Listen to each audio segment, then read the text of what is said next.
Welcome to Storybook's Synopsis of The Wolf of Wall Street.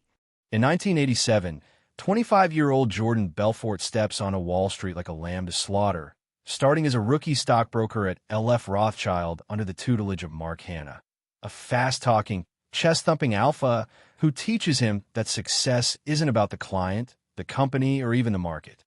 It's about one thing. Take as much money as possible, as fast as you can, and don't ask questions. The office is a circus of cocaine, power moves, and degenerate capitalism. Jordan is hooked, but Black Monday hits like a nuclear bomb, vaporizing his dreams and the firm with it.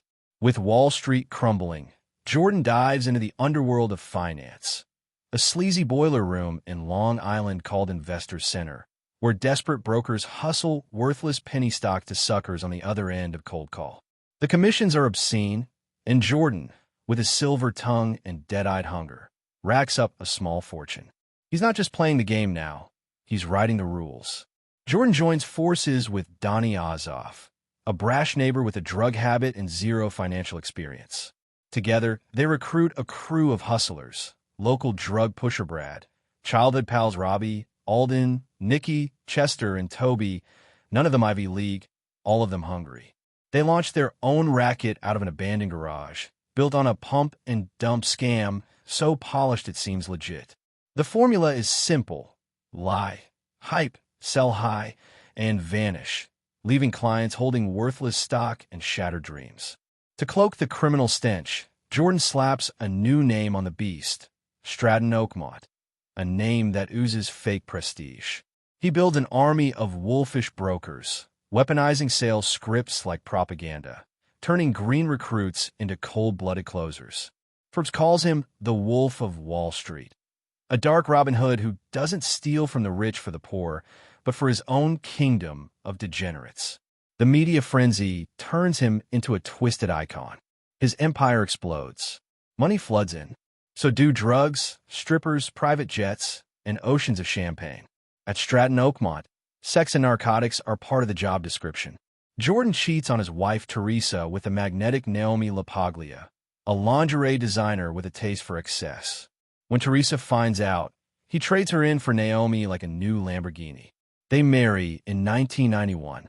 The FBI and SEC are now circling like vultures, but Jordan's not slowing down. He's pressing the gas. By 1993, Jordan engineers one of his boldest cons yet. He hijacks the IPO of Steve Madden, a shoe company run by Donnie's childhood friend, and pockets $22 million in under 3 hours. The stunt lights a flare for federal investigators. With the heat rising, he hides his money in a Swiss bank account under Naomi's Aunt Emma's name, using Brad's European-connected wife Chantal as a mule to smuggle the dirty cash across borders. But the pressure cooker explodes. A drug-fueled fight between Donnie and Brad during a cash handoff lands Brad in cuffs. Meanwhile, Jordan's mansion is crawling with bugs, FBI wiretaps, surveillance, and whispers of betrayal. A Quaalude-blasted joyride in his Lamborghini ends in wreckage, but Jordan walks free, barely. He senses the walls closing in. His father, Max, pleads with him to vanish, to cut ties, and walk away. Jordan tries, standing before his employees, ready to say goodbye, but can't do it. The addiction to power is too strong. He stays, and the wolves howl louder.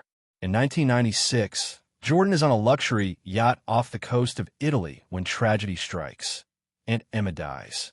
Desperate to salvage the Swiss account before it's frozen, he orders the captain to brave a storm and head for Monaco. The yacht is torn apart by the sea. They're rescued, but the private jet sent to retrieve them is blown out of the sky by a rogue seagull. Jordan, rattled, sees it as a sign, a divine warning. He tries to kick the drugs, but it's too late. In 1998, Jean-Jacques Sorel and Nikki Koskoff are arrested for separate crimes.